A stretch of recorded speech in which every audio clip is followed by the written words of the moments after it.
Bonjour à toutes et à tous.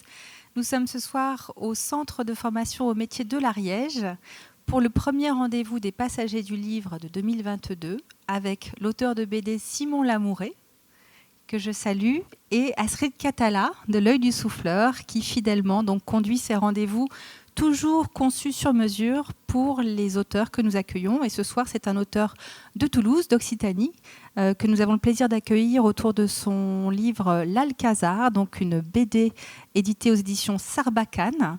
Et je remercie ce soir nos partenaires, donc bien sûr le CFA qui nous accueille, Madame Poujal, Madame Durand de la Chambre des métiers, l'OLL, Occitanie Livre et Lecture, qui nous soutient pour ce rendez-vous particulier, et les partenaires de toujours des passagers du livre, la librairie sur majuscule, le réseau des médiathèques de Foix-Varilhes, et bien sûr le restaurant Le Phébus, qui est aussi un partenaire fidèle. Voilà, je laisse la parole à Astrid Catala et Simon Lamouret, et vous invite bien sûr à partager largement cette vidéo dans votre réseau, puisque l'art se partage, les livres circulent, et c'est bien heureux. Bonne année à tous. Merci Carole. Simon Lamouret, donc vous êtes illustrateur, auteur, dessinateur, né à Toulouse en 1987. Après des études à l'école Étienne, aux Beaux-Arts d'Angoulême et aux Arts décoratifs de Strasbourg, rien que ça, les trois d'affilée, vous débutez une aventure indienne en 2013. Alors que vous séjournez à Calcutta, vous êtes sollicité pour enseigner le dessin dans une école de design de Bangalore.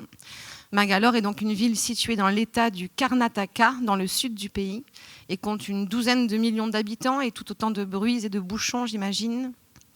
C'est une ville qui a été bâtie en 1537 et qui fut administrée pendant 50 ans par les Britanniques au XIXe siècle.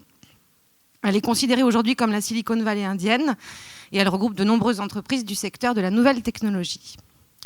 Vous résidez donc à Bangalore pendant plusieurs années et cette immersion vous conduit à réaliser plusieurs projets, dont un qui a été récompensé en 2015 par la bourse Jeunes Talents de la Fondation Glénat. Vous illustrez à ce moment-là également pour la presse indienne. Images et récits racontent l'Inde que vous découvrez. Pendant plusieurs années, à Bangalore, donc, vous œuvrez, vous enseignez, vous témoignez. Je dirais que vous êtes à mi-chemin entre le cinéma vérité et le conte, entre la BD et le film muet, entre Jacques Tati et Jean Rouch. Bangalore sera donc le nom du premier album indien paru en 2017 chez Varum, qui était en noir et blanc, 24 scénettes pour 24 heures de vie quotidienne, et qui a été réédité cette année en couleur chez Sarbacane. Vous le trouverez tout à l'heure à l'entrée de la salle. Donc l'Alcazar, lui, a été édité aussi chez Sarbacane en 2020, et c'est l'ouvrage pour lequel nous vous recevons aujourd'hui. Il a obtenu une bourse d'Occitanie Livre et Lecture en 2018. Il a été primé BD-RTL du mois de septembre en 2020. Et plus récemment, vous avez reçu le prix Révélation 2021 de l'ADACP, c'est la Société des auteurs dans les arts graphiques et plastiques, lors du festival BD de Saint-Malo. Vous vous inscrivez donc dans le paysage de la BD avec Bangalore et l'Alcazar, qui forment une sorte de diptyque indien, racontant à la fois votre parcours, comme la société et la culture indienne que vous découvrez et que vous appréhendez à votre échelle, à hauteur de votre regard, à l'endroit de votre observation. Alors en ce qui concerne votre parcours tout d'abord, parce que vous êtes quand même jeune, assez jeune encore, hein, moi je trouve pas mal, hein. Si. Autant que sur la photo que vous avez mis. Non, quand même, ça va, ça se rapproche. Vous dessinez depuis longtemps ? Depuis tout petit ? Depuis tout petit, ouais. Sur des cahiers, sur des carnets, sur n'importe quoi ? Sur des cahiers, sur des murs, j'ai pas arrêté de dessiner, en fait. C'est un peu le destin des dessinateurs et dessinatrices, c'est qu'on est des enfants qui n'avons pas arrêté de dessiner, un petit peu à l'adolescence quand même, parce que bon, faut bien faire sa crise d'ado. Et après, très tôt, j'ai su que j'aimais le dessin, mais que j'aimais aussi le dessin pour raconter des histoires. Donc, je me suis orienté vers des études. Donc, vous avez cité avec précision à l'école Estienne, aux Beaux-Arts d'Angoulême et aux Arts déco.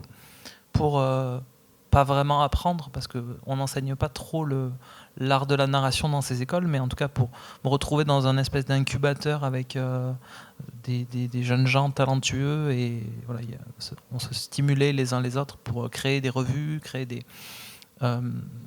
tourner notre pratique vers l'édition et la diffusion à petite échelle d'abord, puis après par la suite à travers des éditeurs plus classiques. Et justement, dans ces écoles-là, qui sont vraiment 3 écoles prestigieuses, vous pouvez, pour ceux qui ne connaissent pas, moi je ne connais pas très très bien ces écoles-là, Quelles sont leurs différences ou leurs spécificités à chacune d'entre elles? Alors l'école Estienne, à Paris, il y a 4 écoles historiques qui sont des écoles plus courtes que les Beaux-Arts. Ça ne propose pas des cursus de 5 ans, c'est des formations, des diplômes des métiers d'art, on appelle ça, des formations en 2 ans, qui sont très techniques. C'est un peu l'équivalent à l'époque, c'était un peu l'équivalent des BTS, mais tout ça n'existe plus maintenant, je crois. Des BTS, mais plus appliqués aux métiers d'art, donc c'est énormément de pratique. Il y a quand même un pied dans les arts appliqués, où donc on nous apprend aussi à répondre à des commandes, parce que l'illustration, ça peut aussi être ça, l'illustration éditoriale, l'illustration didactique, ça peut être répondre à une commande, c'est pas nécessairement faire des livres et trouver une voie d'auteur. En tout cas, c'est une formation très solide techniquement, aussi assez sélective, donc le niveau des élèves est bon, et c'est une école assez incroyable qui préserve une tradition des arts imprimés avec des formations de typographie où on fait de la type au plomb. Moi, j'ai fait de la type au plomb pendant mes études, de la gravure, il y a aussi de la reliure là-bas, donc tous les métiers traditionnels liés au livre.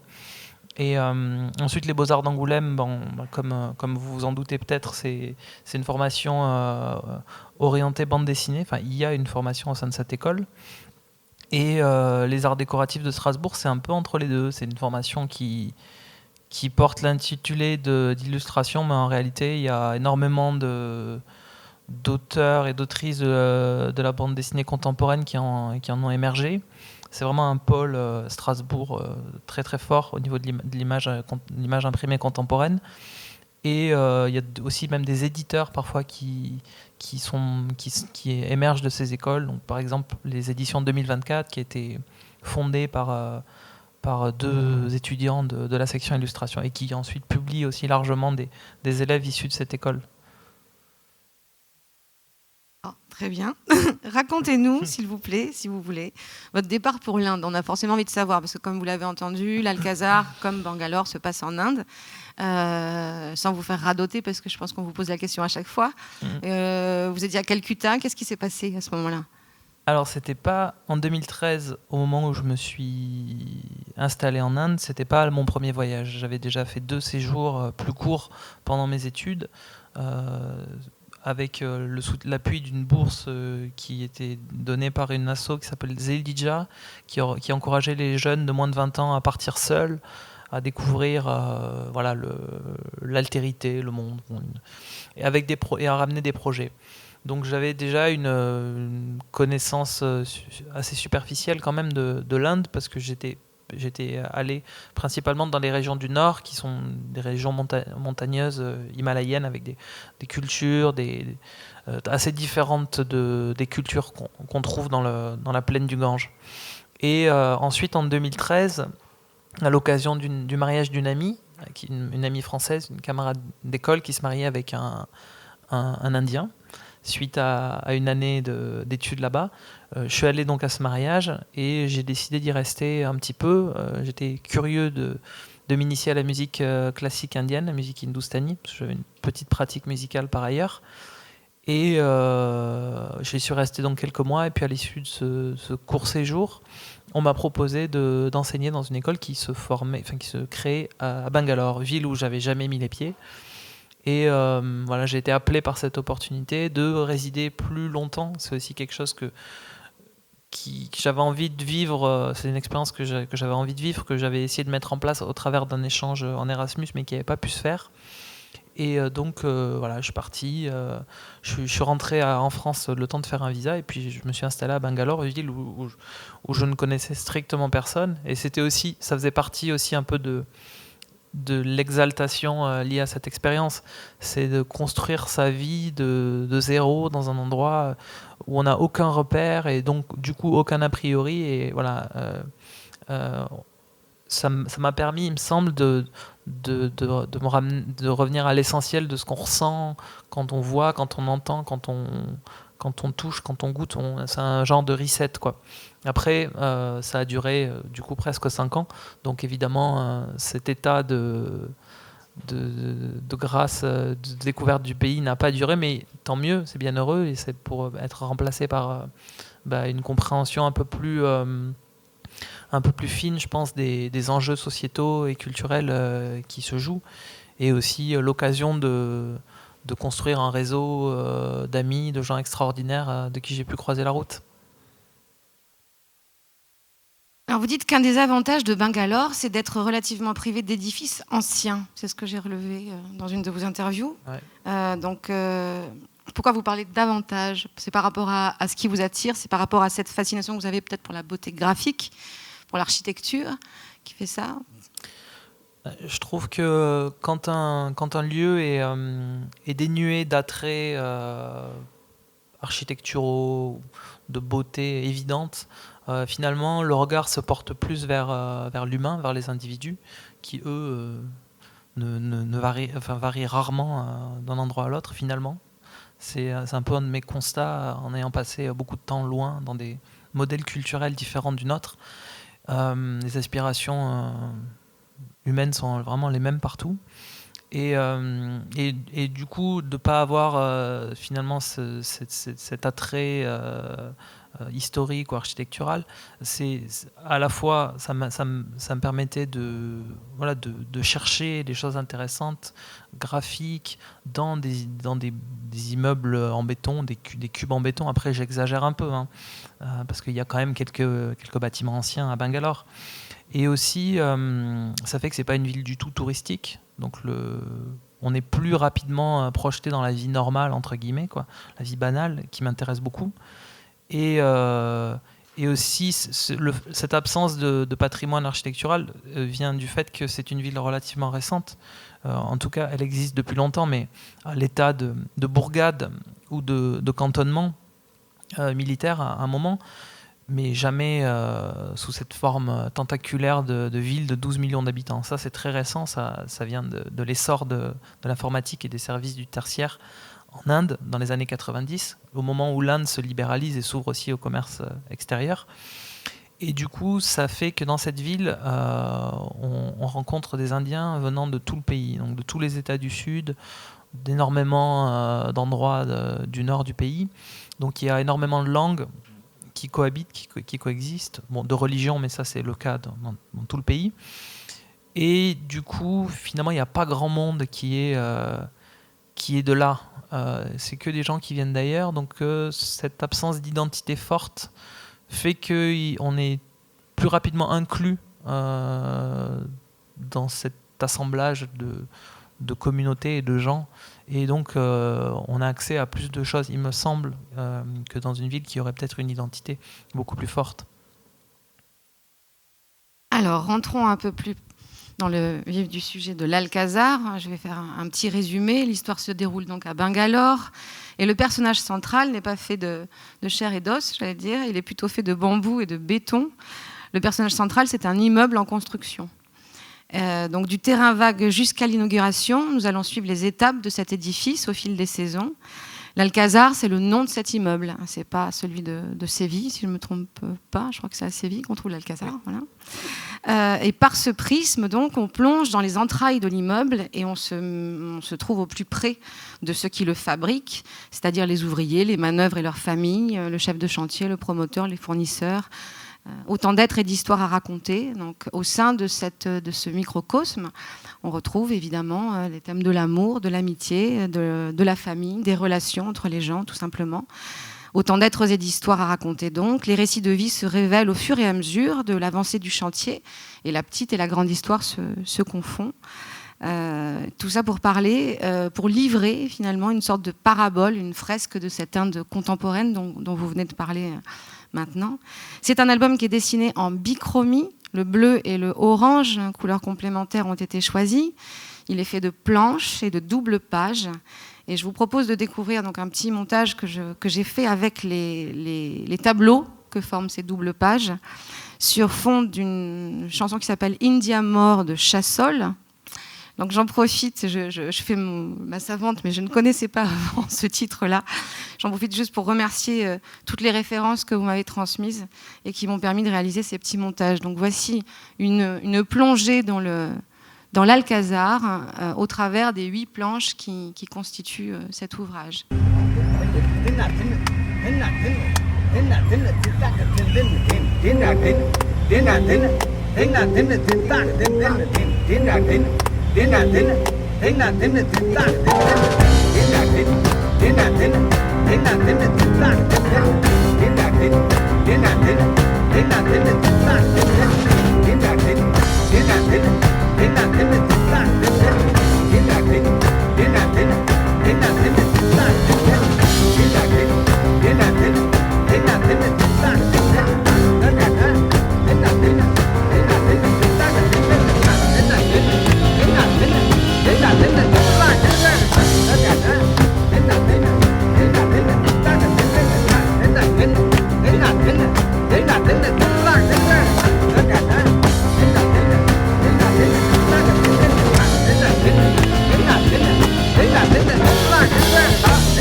Voilà, 9 planches, hein, c'est pas 8, c'est 9.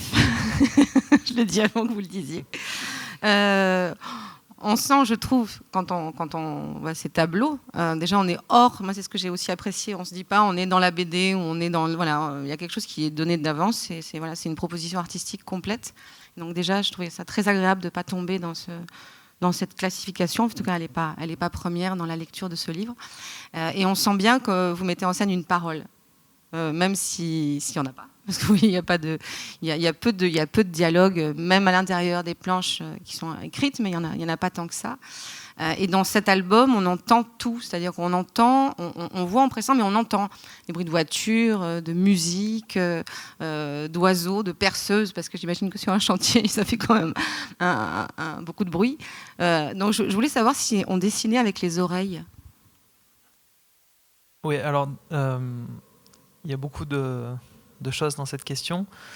Déjà, le morceau de Chassol, il est très bien choisi ici parce que lui, il travaille à partir. C'est un musicien, un compositeur qui a réalisé cet album en enregistrant, en captant des sons dans la rue. Donc là, c'est sûrement un gars qu'il a rencontré qui lui fait un petit des trucs des tals de musique qui solfient en fait des rythmiques.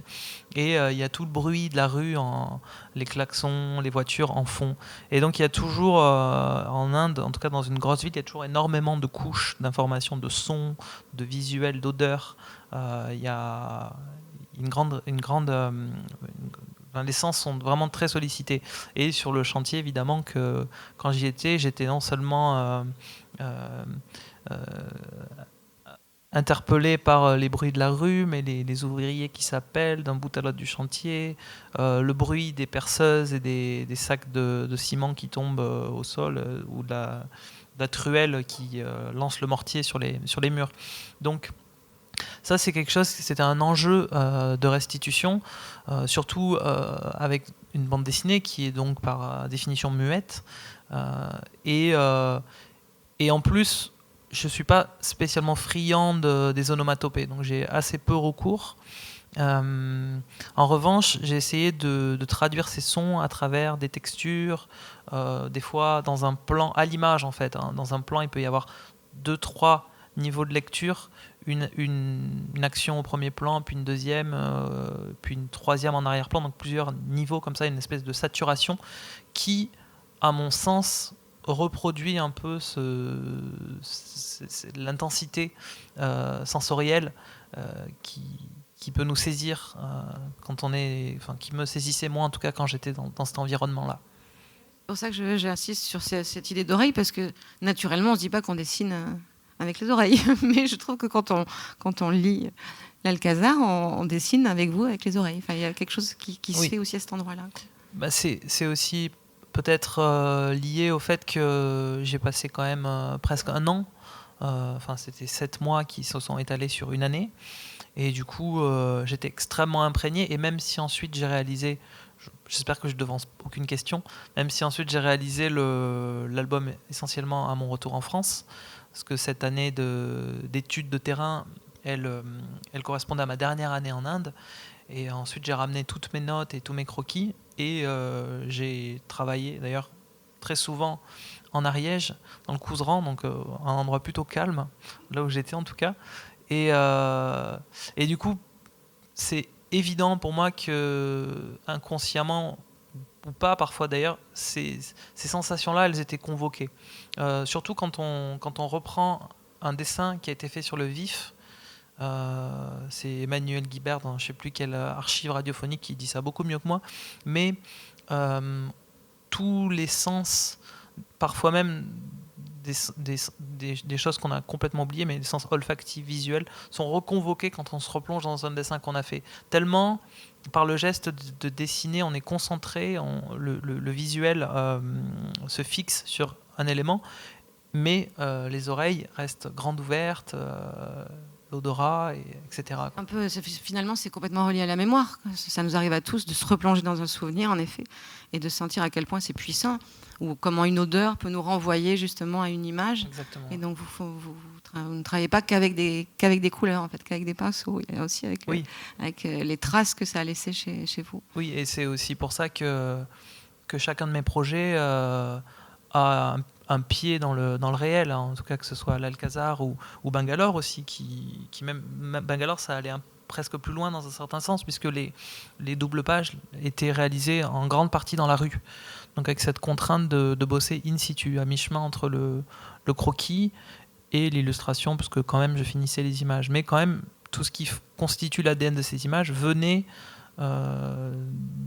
était capté sur le vif, donc avec évidemment bien plus que le visuel qui apparaît dans les images à la fin.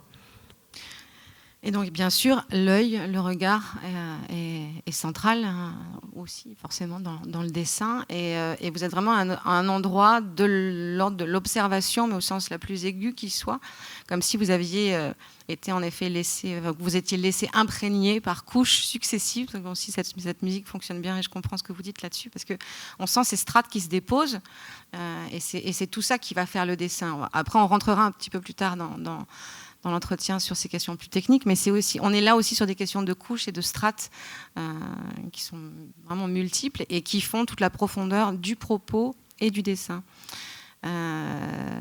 C'était comment dire, c'est quelque chose qui est arrivé naturellement, c'est-à-dire de vous mettre dans cette situation d'observateur absolu, ou c'est quelque chose que vous étiez déjà donné d'avance comme une contrainte?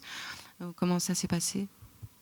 Non, je crois que c'est toujours une violence pour moi de me mettre dans une situation d'observateur, parce que déjà je suis loin, comme vous vous en doutez, d'être un observateur invisible et discret en Inde, surtout dans une ville où il y a peu de tourisme. Donc là, je suis éliminé d'office, donc absolu, on enlève. Mais c'est un prétexte en fait. Le fait de faire ces recherches, c'est finalement moins l'outil nécessaire à faire une bande dessinée que la bande dessinée et le prétexte à aussi passer ce mois de recherche dans un environnement que j'aurais pas été amené à côtoyer. Donc ça, évidemment que ça des fois arrivait dans le chantier, surtout au début, quoi, une quinzaine de visages qui vous défient, qui vous scrutent en se demandant qu'est-ce que vous foutez là. Il faut passer outre. Faut déjà arriver à plus se sentir observé pour être observateur finalement. Donc le dessin aide beaucoup à ça parce que quand on dessine, on s'évade et c'est quand je sentais que je perdais un peu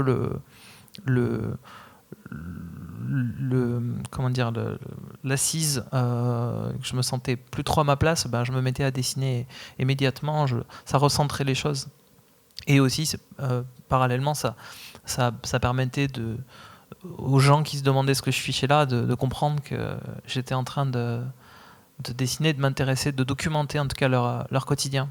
Les croquer, ça fait peur quand même.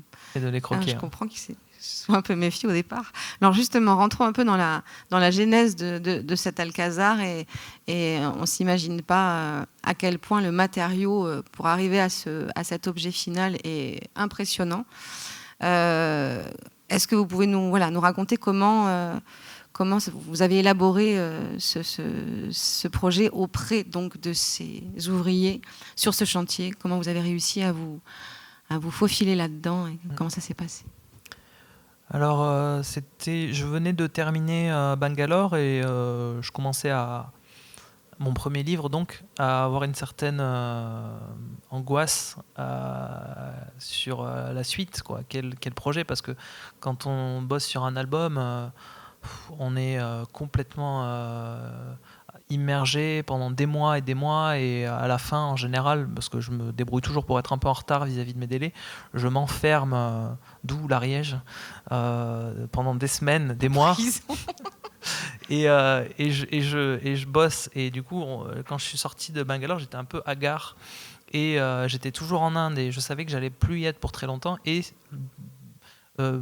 cette thématique du chantier, elle était dans un coin de ma tête depuis assez longtemps, mais finalement il n'y a qu'au moment où j'étais libre qu'elle s'est imposée comme une évidence. J'allais travailler sur ça, il fallait que je trouve un moyen de suivre un ou des chantiers.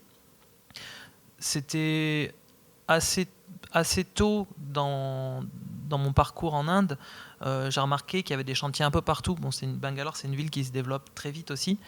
Et ce qui me frappait, c'est que les ouvriers et les ouvrières étaient tout le temps séparés en fait, par un mur. Donc soit c'était des bâches bleues, donc en plus on pouvait voir des espèces d'ombres le soir avec la lumière et des moments de vie. Il y avait un truc très théâtral, quoi.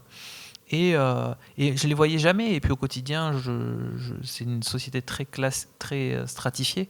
Et du coup, au quotidien, je fréquentais pas des ouvriers du bâtiment, déjà parce qu'on n'a pas de possibilité de communiquer. Et voilà, ça m'était resté. Et puis j'ai commencé à sillonner les chantiers de la ville qui me semblaient intéressants. Et puis à chaque fois, on me refusait l'accès au chantier. C'est vraiment gardé parce que déjà les promoteurs ne veulent pas qu'on vienne fouiner dans leur chantier parce qu'ils enfreignent énormément de lois du travail, de l'âge minimum. Et pas toujours respecté. Il y a des enjeux aussi de blanchiment d'argent dans les chantiers. Bon, bref, je pense que l'immobilier, c'est un peu partout pareil, quoi. Et du coup, avoir un type qui fouine, c'est pas très bien vu. Et un soir, je rentrais un peu découragé parce que j'avais essuyé pas mal de refus. Et puis, je me rends compte qu'il y avait un chantier vraiment au coin de ma rue. Et je le voyais tellement... Enfin, il était tellement sous mon nez au quotidien, quand je passais, que je le voyais plus. Et le montage que vous avez fait avec ce fondu là des différents immeubles, c'est un peu l'impression que j'avais des fois quand je passais dans la rue où je bossais. C'est cette semaine il y a un étage de plus, j'avais pas fait gaffe, ça va très vite, quoi. Et là il y avait ce chantier qui était en plus assez tôt il y avait juste le début des fondations qui était fait, donc je savais que j'allais pouvoir documenter tout le processus.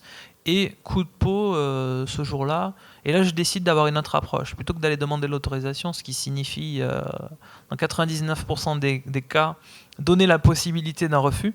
Je me suis juste posé à l'extérieur et j'ai commencé à dessiner, et là ça a attiré quelques ouvriers curieux. Donc c'est là où le dessin est un outil vraiment formidable, parce qu'il n'y a pas besoin de se parler, il y a ce côté un peu cirque. On est presque dans un cabaret ce soir, mais il y a ce côté un peu, pour les gens qui n'ont jamais vu un dessin se faire devant leurs yeux, c'est un peu magique, quoi. Et du coup, il y a eu un petit attroupement autour de moi, et ce jour-là, le patron passait.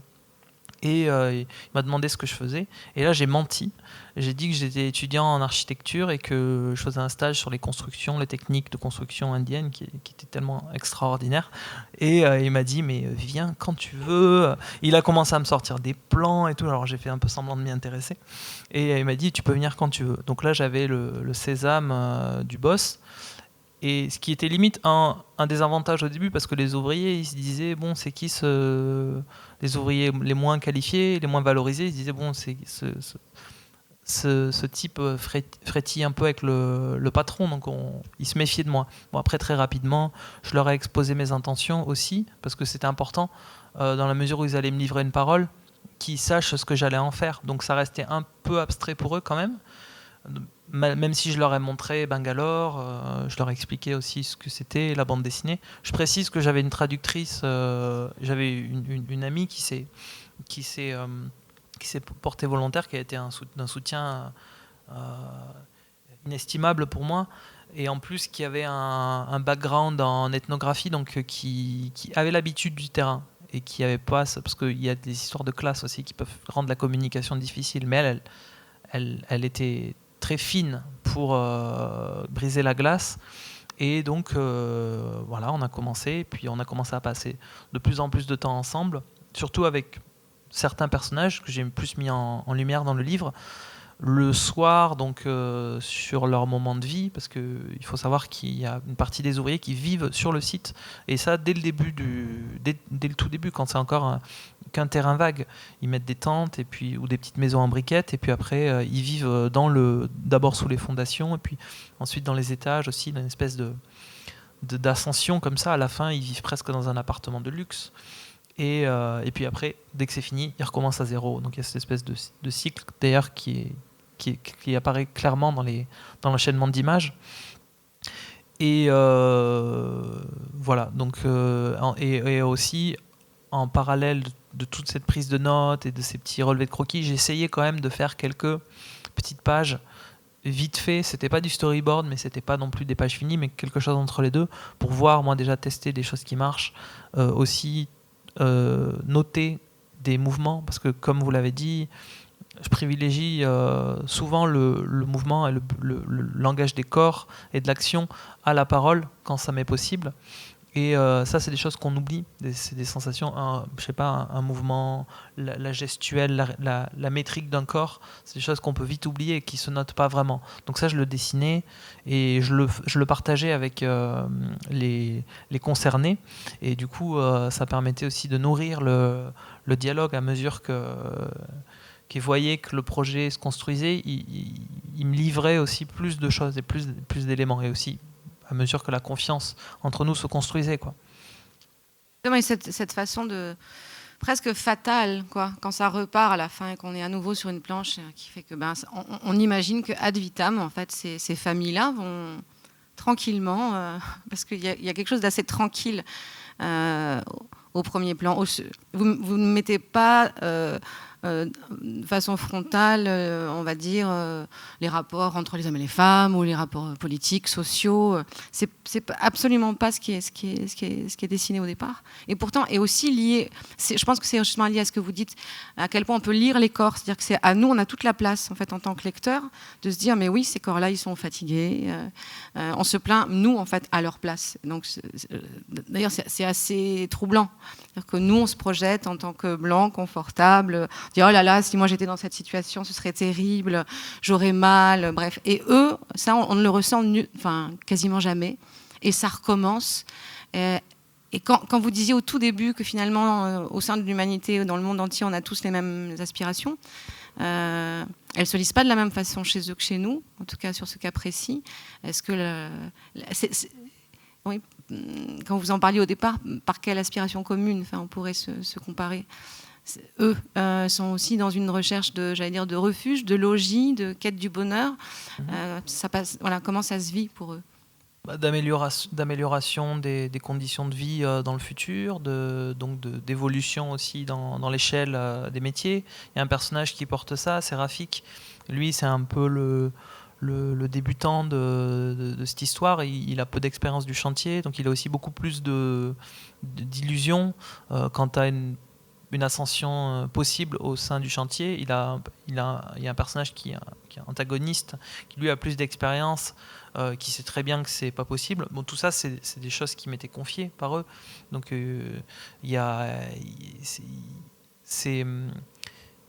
j'ai un peu essayé de forcer ce trait-là, de définir un personnage par des traits de caractère, pour les rendre clair et lisible comme c'est un récit choral. Bien sûr que j'essaye d'avoir de la nuance et des contradictions au sein de chaque personnage, mais aussi j'essaie qu'ils aient presque des fonctions allégoriques. Toutes ces préoccupations-là, il me semble qu'elles ne sont pas très éloignées des nôtres. Après, je pensais beaucoup aussi à mes grands-parents qui étaient ouvriers, donc ouvriers de zone agricole ou charpentiers, donc dans les années de l'après-guerre, quoi, donc qui vivaient dans des conditions qui sont pas très très éloignées matérielles, en tout cas des leurs. Et j'ai jamais entendu mes grands-parents, bon, même s'ils bossaient plus à ce moment-là, mais je les ai jamais entendus se plaindre. Il y a une espèce de résignation aussi. Et peut-être que vous seriez vous feriez pareil dans cette situation-là. Donc cette pudeur-là, qui est la leur finalement, même s'il y a des petits moments dans le récit où transparaissent des vrais moments de désespoir, cette pudeur-là, elle fait aussi partie de cet univers-là, et je voulais la retranscrire. Donc, effectivement, je crois en cette idée qu'on ne doit pas tout forcer dans le gosier du lecteur, et que le lecteur doit aussi participer. C'est ça qui fait les bons livres, en tout cas c'est ça qui fait les bonnes œuvres, en tout cas celles qui restent, je dis pas que la mienne en est une, hein, mais moi je suis plus influencé par ça, où le lecteur participe, où le lecteur aussi éprouve le temps. Donc ça peut passer par des moments de silence, ça peut passer par sa capacité à décoder certaines choses ou pas. Finalement, peut-être qu'on ne capte pas tout à une première lecture, peut-être qu'on capte des choses plus tard, peut-être qu'en fonction des sensibilités aussi, on va porter notre regard sur différents aspects de leur existence. C'est beaucoup l'ellipse, vraiment comme au cinéma, finalement, pour arriver à faire entendre comme ça ces degrés, ces étages qui montent. Ça me fait penser justement à ce qui s'est passé juste à côté de l'Estive, où on a vu se construire au fur et à mesure cette maison des jeunes, c'est ça ?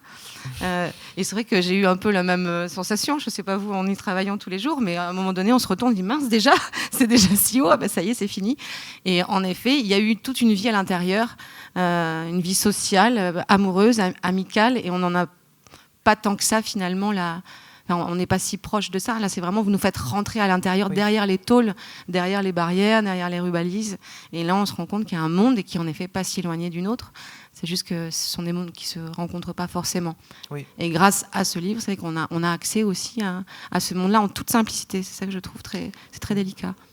Et en ce qui concerne l'ellipse, bon, déjà, je me situe pas vraiment dans un documentaire pur jus. Vous avez parlé de conte, j'aime bien ce terme.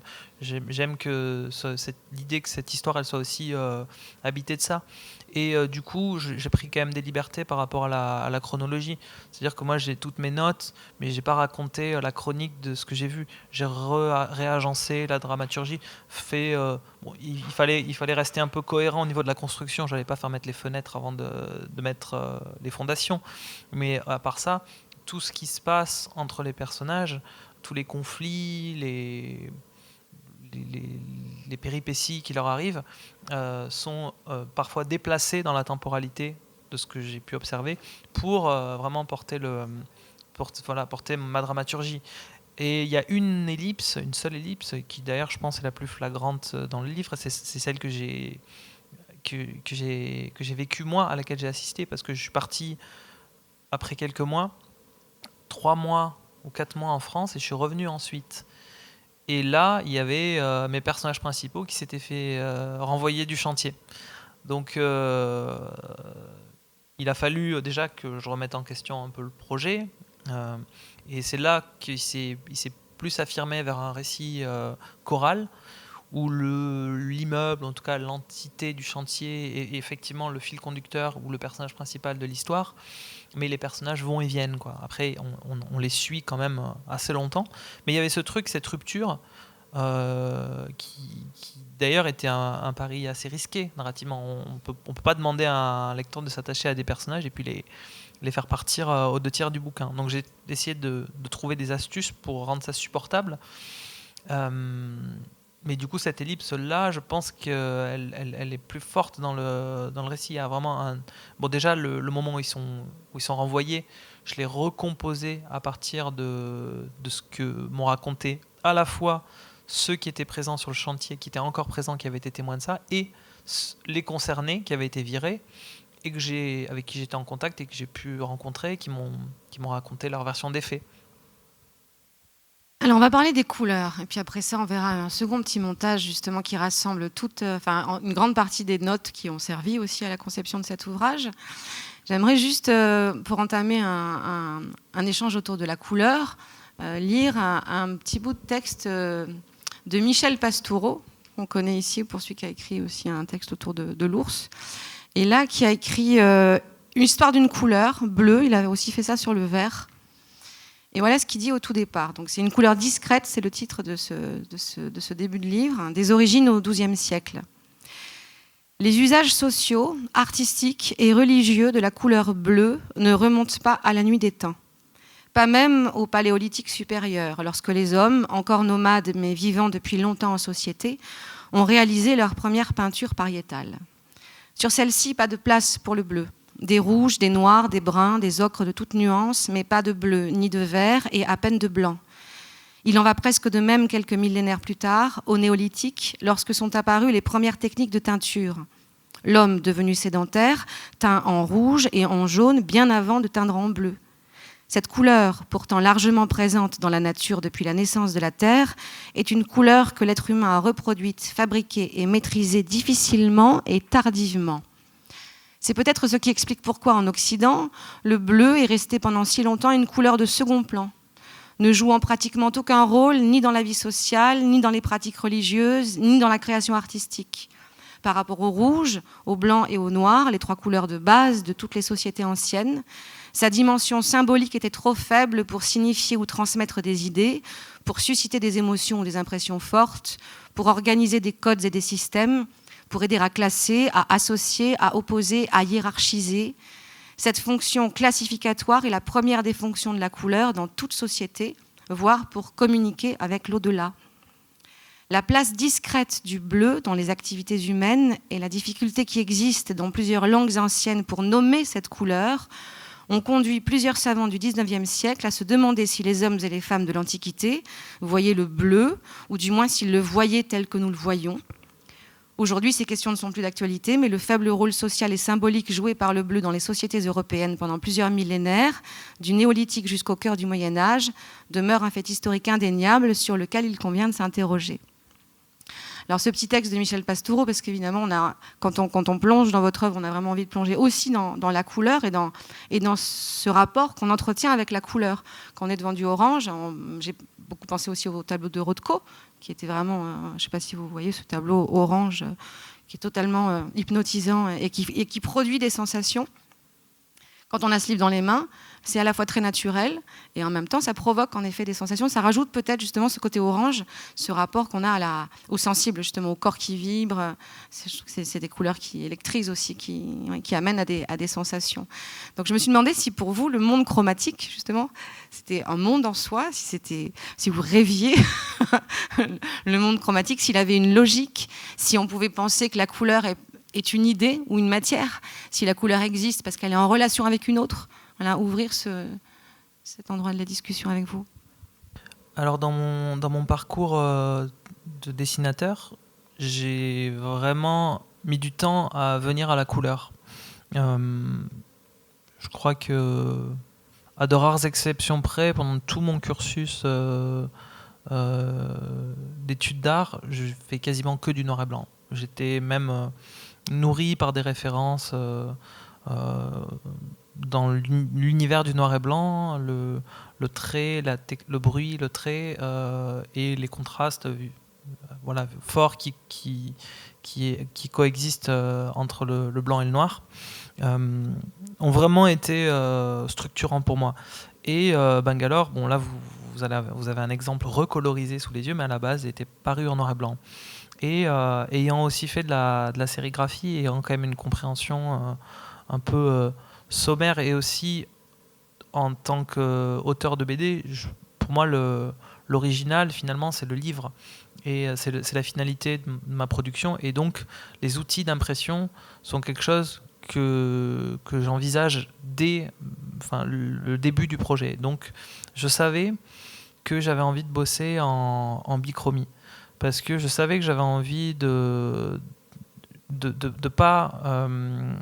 prendre le contre-pied, de ne pas aller vers le choix évident qui s'imposait, qui était le monde du chantier, du béton.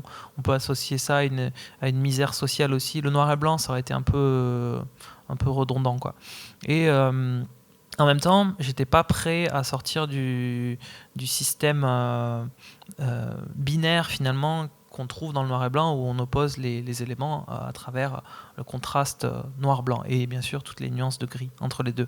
Et finalement avec le orange, c'est un peu de la fausse couleur, c'est un peu l'orange et le bleu, la bichromie, c'est un peu de la couleur qui se pense et qui s'envisage comme du noir et blanc, parce que les contrastes, on peut pas imaginer deux couleurs qui contrastent plus que l'orange et le bleu. L'une est une couleur chaude, l'autre est une couleur froide, c'est deux couleurs complémentaires. Donc on peut créer une impression, ces variations, une espèce d'effet sinusoïdal par les fonds. On peut créer des choses très graphiques aussi au sein d'une page, d'une planche, parce que c'est bien sûr une page, c'est une succession de cases, mais c'est aussi une double page en soi. C'est un objet graphique qu'on regarde dans sa totalité. Et du coup, ça me permettait de créer des dynamiques, de la rythmique par la couleur. Et en plus, le orange et le bleu étant des couleurs complémentaires, en se superposant, elles se neutralisent. Et elles se rencontrent finalement dans une espèce de gris. Donc l'union de la même quantité de orange et de bleu imprimés en superposition crée des gris. Donc en plus, j'avais aussi la possibilité de faire intervenir les gris quand je le souhaitais. Donc en fait, ça ouvrait un peu mon travail de la couleur, sans non plus me retrouver au milieu d'une infinité de possibilités que la couleur pouvait m'offrir. Et je sais plus ce que je voulais dire. Je sais plus, il y avait un autre truc, mais pas grave. Un petit trou. Mais oui, voilà. Et en plus, le orange et le bleu, c'était quand même pas non plus très éloigné des ambiances de couleurs. Après, au bout d'un moment, je voyais un peu tout en bichromie, et quand j'étais à Toulouse, je me suis rendu compte à quel point, à part les arbres, Toulouse était aussi une ville en bichromie, parce que toute la brique orange, le ciel bleu, et en fait, il y a énormément de... On peut presque passer ça au filtre du orange et du bleu, et on verra pas une grosse différence. Donc j'aime bien, parce que comme c'était un récit que je voulais linéaire, que je voulais fluide, je voulais pas que la couleur arrête trop la lecture, je voulais qu'elle reste articulé de façon souple, et donc si j'avais rajouté plus de couleurs, ça aurait complexifié un peu la lecture. Là on reste dans quelque chose qui est toujours très clair, très lisible. D'ailleurs, si on voit les affiches des années de la première moitié du 20e en sérigraphie ou en litho, c'est souvent il y a beaucoup de choses en bichromie, ou qui jouent sur deux pôles chromatiques et leur camailleux, quoi. Mais justement, donc je vais lancer le deuxième petit montage qui va donc vous plonger au cœur des repérages que Simon Lamouret a pu faire, et puis de la transformation du croquis jusqu'au dessin final qu'on a vu précédemment, et on finira sur votre petite palette que j'ai pu récupérer.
donc de façon assez rapide, en 2 minutes, l'histoire de 3 ans. Je crois que pour vous, c'est un chantier qui a duré 3 ans. Hein, donc, Si on compte toute la partie d'observation, ouais. 3 ans. Et donc, on voit bien, alors, ce que j'aimerais que vous arriviez à nous expliquer, c'est ces fameuses 3-4 couches. C'est-à-dire, si j'ai bien compris, il y a du crayonné, après il y a, voilà, il y a toute une recette. On a vu là des images défiler, on a vu un moment des grandes images, des doubles pages, et on l'a vu donc, telle qu'elle apparaît dans le livre, et puis ensuite on a vu que la couche de orange, puis que la couche de bleu, puis que la couche de noir. Donc en fait le noir c'est le trait. En réalité c'est un livre qui a été imprimé en trichromie, parce qu'on a le noir aussi, et ces couches-là, on vous les a montrées séparées, mais ensuite elles sont superposées à l'impression, comme d'ailleurs tout livre en couleur, hein, même en quadrichromie, qui est l'impression de la couleur classique, on imprime les couleurs primaires en couches. Et avec ces couleurs primaires-là, on obtient une grande quantité de couleurs, mais pas du tout toutes les couleurs, hein, loin de là, en offset. Et ensuite, ce qu'on a vu à la fin, les petits carrés, je sais pas où vous avez trouvé ça, c'est moi qui vous l'ai envoyé? Non? Vous me faites peur, Astrid. Du coup, je sais pas où c'est, mais... Ah ouais, d'accord, ok. Et ça, c'est parce que j'ai créé un espèce de petit système, mais ça, là, c'est la partie qui est compliquée, qui est un peu ardue à comprendre si... on n'a pas les choses sous les yeux, mais en gros, chacune de mes couches, je la faisais donc d'abord le crayonné, mais le crayonné n'est pas imprimé. Le crayonné, c'est quelque chose que je vais décalquer ensuite pour faire ce qu'on appelle l'ancrage, donc toute la partie noire, les traits, les contours. Et ensuite, la mise en couleur se faisait en superposition toujours sur 2 feuilles séparées, donc d'abord le orange et ensuite le bleu. Mais la difficulté conceptuelle, là, c'est que je le faisais en noir et blanc. Comme si vous sculptiez une petite patate pour faire un tampon. Si vous le trempez dans de l'encre noire, ça va faire du noir. Si vous le trempez dans de l'encre orange, ça va faire de l'orange. Parce qu'en fait, en impression, ce qui compte, c'est la valeur et pas la teinte. La teinte, ensuite, c'est la machine qui la programme et ça dépend de l'encre qu'on met. Donc, je faisais mes couches en noir et blanc. Alors, vous imaginez que c'est difficile d'entrevoir ce que ça va donner comme résultat, parce que finalement, ça, je le voyais qu'à la fin de la journée, quand je scannais, que je superposais mes couches. Donc au début, j'ai fait tout un tas de tests, il y a eu tout un tas d'échecs, je vous rassure, et ensuite, j'ai trouvé un système, toutes les petits carrés, là, c'est toutes les superpositions, toutes les variations de couleurs que je pouvais obtenir à partir de mes deux couleurs, orange et bleu. Donc pour ça, pour simplifier et pour créer ce système, je les ai séparés en 4 niveaux d'intensité. Donc le blanc, pas de couleur, le papier, un gris clair, un gris moyen, un gris foncé et un noir. En réalité, mon noir, au final, ça va donner, si c'est en bleu, ça va donner un bleu comme ça c'est presque un bleu à 100%. Et du coup, d'avoir simplifié ça en 4 nuances de gris, je savais que si je mets, au bout d'un moment, je les connaissais par cœur, quoi. Je savais que si je mets un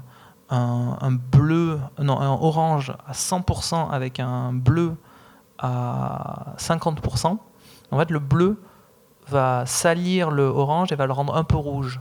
Donc j'avais cette espèce de grammaire des combinaisons possibles de mes 4 x 4, enfin, c'est plus même que 16 je crois. Et je pouvais anticiper en bossant en noir et blanc, j'arrivais à projeter le résultat final. Finalement, c'est un peu comme ça qu'on travaille en lithographie. La lithographie, c'est une technique d'impression sur pierre.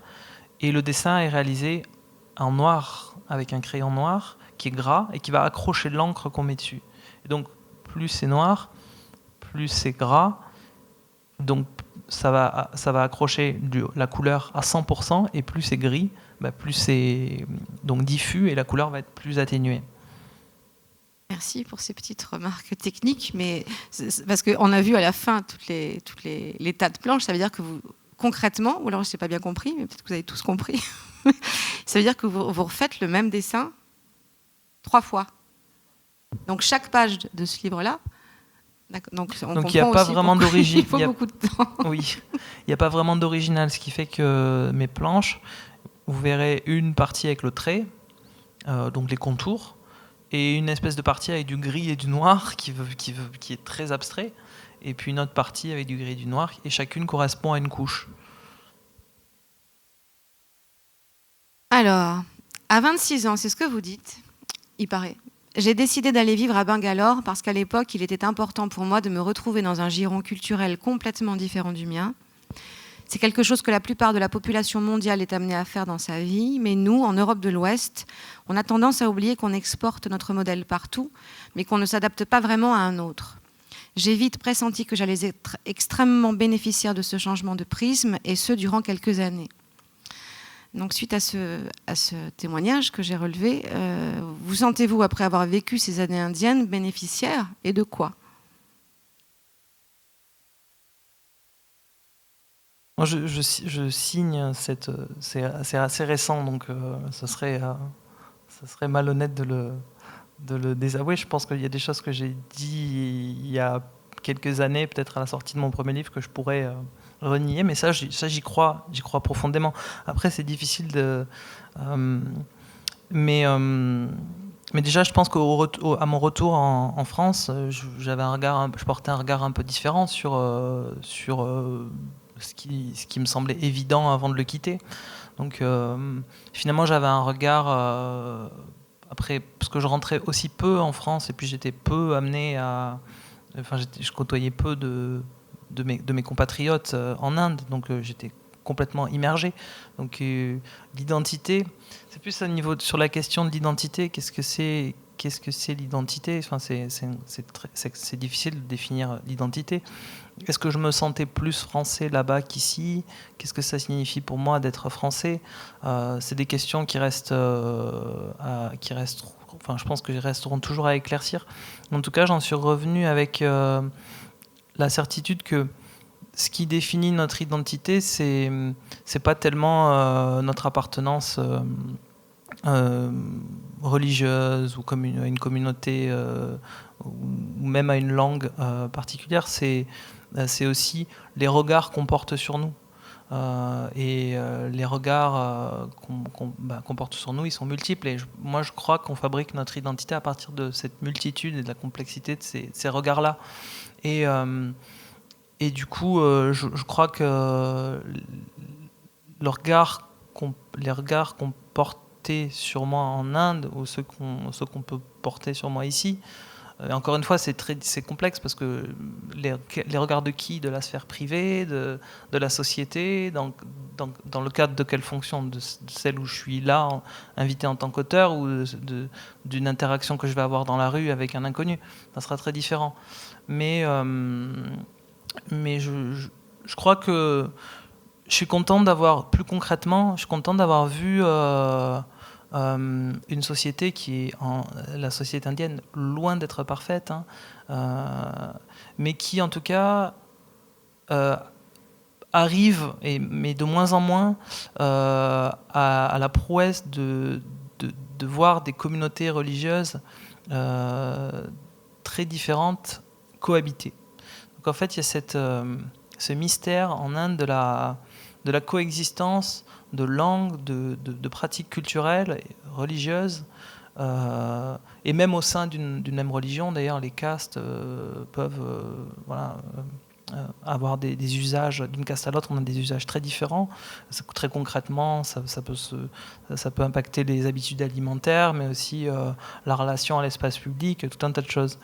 En fait, de voir cette coexistence-là, qui est pas vraiment une coexistence dans le sens où nous, en France, on croit, je pense, plus historiquement à l'assimilation, l'intégration, l'assimilation, et on a tendance à s'émouvoir, à s'effrayer quand quelque chose, un élément exogène à notre société, il vit sans s'adapter à notre modèle. Et ça, c'est quelque chose, le secret, je pense, d'une certaine façon, mais pour ça, il faut aller lire des spécialistes et des gens qui le décryptent et le disent beaucoup mieux que moi. Mais je pense qu'un des secrets, c'est qu'il y a une espèce de coexistence qui n'est pas une intégration. On se côtoie, mais on ne vit pas complètement ensemble non plus. Et ça, c'est intéressant, une fois qu'on a observé ça, d'observer ce qui se passe en France. De la même manière que c'est aussi intéressant, et ça serait sûrement très intéressant pour un jeune Indien de venir faire des études en France et de ensuite porter un regard sur sa culture à partir de ce qu'il a vu chez nous. En tout cas, ça permet aussi je pense, de relativiser certains des démons qu'on veut... avec lesquels on veut nous effrayer ici en France. La culture indienne, c'est aussi une culture qui a été...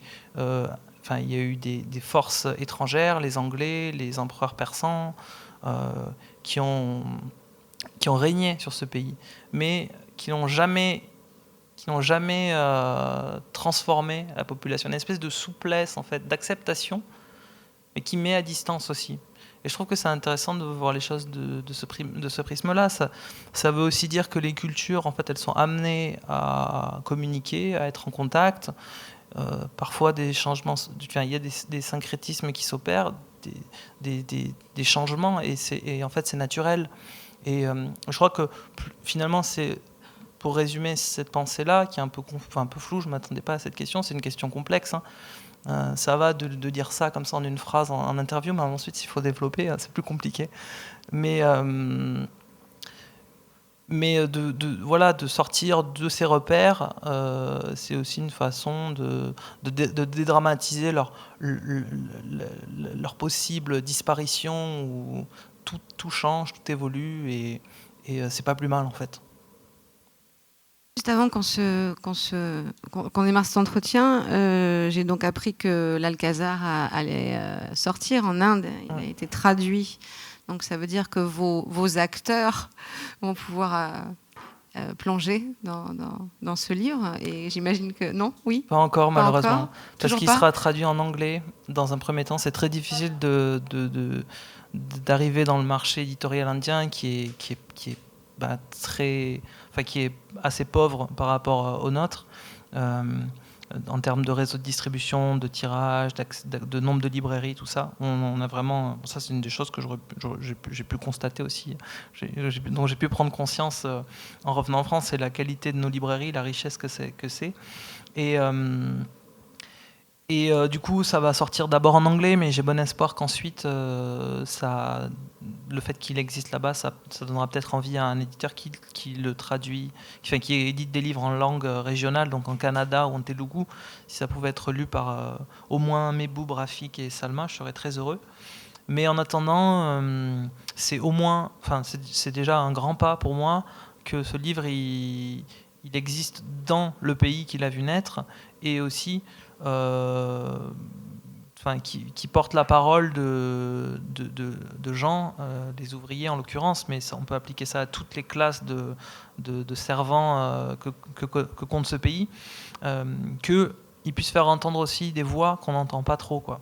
Il y a peu de représentation, à ma connaissance, en tout cas, et j'ai un peu cherché quand même, je m'y suis intéressé, il y a peu de représentation des ouvriers dans ce pays, et je pense que ça va être c'est bien, ça va en faire ça. J'espère que les gens le liront et en parleront entre eux, et ensuite le fait d'avoir aussi cette parution, ça va me permettre, en fait, je devais y retourner pour une petite tournée à l'occasion de la parution, mais ça a été annulé, j'espère reporté à cause du Covid. Mais ça sera aussi l'occasion de défendre mon travail, d'en parler, de discuter aussi avec des lecteurs ou des gens qui me donneront leur point de vue sur ce livre. Faut aussi que je sois prêt à accepter qu'il est peut-être pas pertinent, peut-être qu'on me fera des critiques, mais ça fait aussi partie des choses auxquelles on s'expose quand on raconte une histoire. Et je dis que je porte leur voix, mais je parle pas pour eux, je parle pas non plus à leur place. Mais en tout cas, j'essaye de retranscrire ce que j'ai perçu de leur quotidien, et puis plus concrètement à travers les échanges que je notais, porter leur voix dans le texte, mais bon, on peut, avec le montage, on peut faire dire ce qu'on veut à des choses qui ont été dites, donc ça vaut pas grand-chose finalement. les cas, ça fait témoignage. Et justement, entre guillemets, le prétexte de l'immeuble permet de rester dans ce cadre-là et de ne pas aller justement sur un terrain ou à une place qui finalement n'est pas la vôtre. Donc ça, c'est assez juste. Oui. On pourrait dire encore évidemment des tas de choses sur l'Alcazar. J'aimerais quand même, avant de finir, qu'on puisse parler d'un personnage et d'un personnage féminin. Parce qu'il y a un personnage féminin qui s'appelle Salma dans cet ouvrage-là.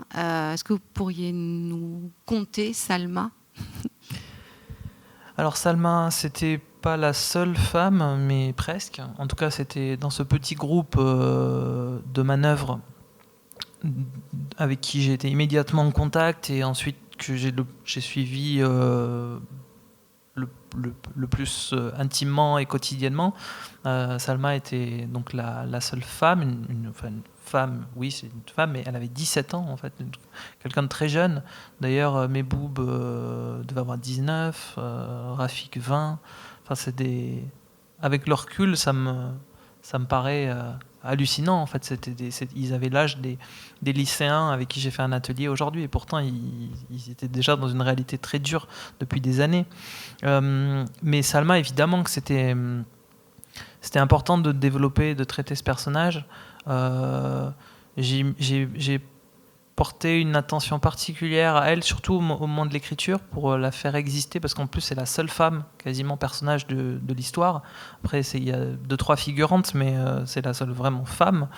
Et dans un univers qui est quand même très masculin aussi, c'est une réalité. Donc on peut me reprocher d'avoir mis peu de femmes dans cette histoire, mais ça serait, voilà, à ce moment-là, il faudrait faire le procès du chantier lui-même, quoi. Mais c'était une jeune femme très mystérieuse, un peu renfrognée, qui a mis beaucoup plus de temps parce que aussi c'est un univers d'hommes et que moi j'arrivais du coup en communiquant surtout avec son frère et son époux dans cet univers d'hommes là, donc étiqueté, et autant ma traductrice pouvait elle passer parce qu'elle est à l'aise avec ça, mais du coup pour les hommes à qui elle s'adressait il n'y avait pas de malaise. En revanche, moi, si j'avais été trop intrusif ou trop inquisiteur avec Salma, j'ai pressenti que ça l'aurait braqué. Du coup on s'est regardé de loin pendant longtemps. Et parfois, je me demandais même si notre présence lui était pas insupportable, tellement elle était parfois un peu renfermée comme ça. Elle parlait beaucoup plus avec Mansi. Du coup, Mansi me racontait, ma traductrice me racontait ensuite de quoi elle parlait. Et il y a vraiment eu je suis parti un petit mois au premier tiers, et ensuite je suis revenu, et je pense qu'ils ne devaient pas s'imaginer qu'on allait revenir. Et ils étaient tellement contents, et je crois que Salma, c'est celle qui a exprimé avec un sourire, mais enfin, j'ai senti à quel point elle nous aimait, et on l'aimait, enfin on les aimait. C'est aussi une histoire d'amitié. Et voilà, Salma, après, c'est plus concrètement dans son mode de vie, c'est une femme ouvrière, c'est un peu la double peine, parce que non seulement elle travaille sur le chantier, elle fait quasiment le même boulot que ses homologues masculins, et en plus elle doit aussi tenir le foyer. Donc en plus, faut imaginer le foyer, c'est 4 bouts de bâche en plastique dans un chantier poussiéreux. Donc elle râlait souvent, à juste titre, de devoir passer le balai tout le temps. Et donc elle avait ce truc-là. Et il y avait peu de moments où elle avait peu de moments pour elle. Une des rares choses qu'elle a exprimé aimer faire, c'était regarder la télé. Donc bon, c'était ça, ouais. C'était son échappatoire. Et il y a un truc c'est une anecdote, mais qui m'a bouleversé. C'est un soir, avant justement le départ, suite auquel ils allaient être renvoyés. Enfin, c'est pas à cause de mon départ qu'ils ont été renvoyés, mais à la suite de ça, ils ont été renvoyés. On a fait une soirée. Avec mon amie et traductrice Mansi, on leur a dit on va partir quelque temps, on revient dans 3-4 mois. et on va faire une belle fête pour se dire au revoir. Et on a acheté, j'aurais demandé s'il buvait de l'alcool, parce que je voulais aussi voir ce qu'il allait sortir. C'est pas que je voulais les pousser à l'alcoolisme, hein, mais je savais déjà qu'il leur arrivait de boire. Et du coup, on a acheté des bières et on est arrivé. Elle avait préparé des plats et on s'est posé dans les quatre, entre les 4 murs de toile bleue. Puis les hommes ont commencé à picoler un petit peu, et elle, bien sûr, elle touchait pas à une goutte d'alcool selon les codes de sa classe et de son rang. Et puis à un moment, il y a son époux qui était un peu saoul, et il commence à raconter qu'ils avaient eu un enfant, et qu'en fait cet enfant était né mais mort. Enfin, on n'était pas sûr d'avoir très bien compris, mais on pense qu'il est mort très rapidement après, ou il est mort pendant l'accouchement. Et lui, il était très ému en parlant, et elle est restée hyper digne, et elle a dit un truc du genre combien de larmes on va verser en plus sur ça. Et à ce moment-là, elle était enceinte d'un second. Et après, dans l'histoire, l'angoisse par rapport à cette grossesse, donc dans l'ombre de la précédente, c'est des choses que j'ai essayé d'amener par petites touches, qu'elle m'a évidemment pas confiées directement, mais c'était évident, enfin, qu'elle y pensait, ça se sentait, ça se voyait. Donc finalement, peut-être que Salma et moi, on avait plus cette espèce de relation, on se regardait de loin comme ça, et je pense qu'on a deviné pas mal de choses l'un sur l'autre. Merci beaucoup Simon Lamouré de cette rencontre, de cet échange. On va finir sur une dédicace filmée pour que vous puissiez voir l'illustrateur à l'œuvre, un peu accéléré quand même. Il dessine très vite, bon, là peut-être pas aussi vite, mais je l'ai accéléré. Et sur une musique quand même de Tsege Mariam Gebru, tiré de l'album Éthiopique volume 21 piano solo, et ça s'appelle Ballad of the Spirits.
Pour cette dédicace, je ne sais pas si vous en fera d'aussi belle, mais en tout cas, merci beaucoup Simon Lamouré. Merci Astrid. Et merci à vous.